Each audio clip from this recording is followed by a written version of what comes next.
Jadi sebenarnya kenapa jadi jangan disamakan koperasi dengan layanan yang sama kayak yang lain, ada toko gerai dan lain sebagainya, itu jangan disamakan.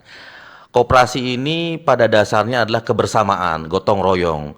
Di masyarakat tersebut, contoh di satu kelurahan itu minimal anggotanya ada 500 orang dan itu semua merupakan anggota koperasi.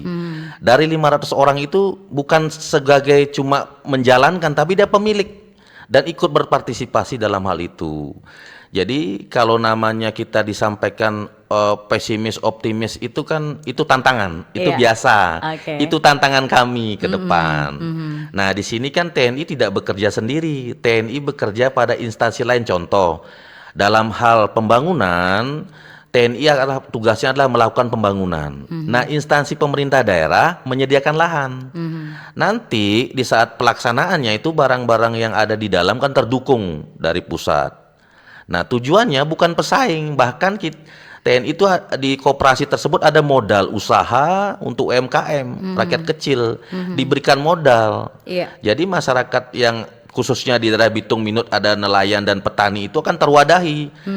Kan selama ini kan begitu panen dalam pertanian itu harga akan jatuh dia.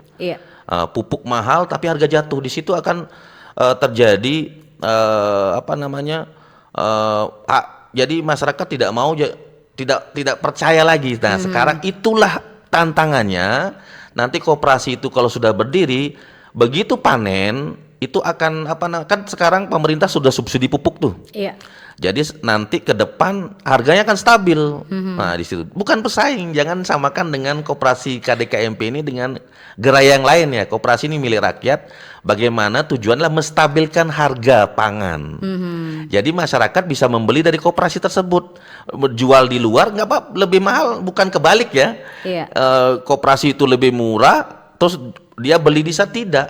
Koperasi itu akan jadi distributor nanti. Koperasi itu ada gudangnya. Itu akan membuat ke UKM-UKM yang lain untuk menjual, mungkin dijual di koperasi 1000, mungkin di masyarakat UMKM bisa jual 1100 atau 1200. Nah, seperti itu.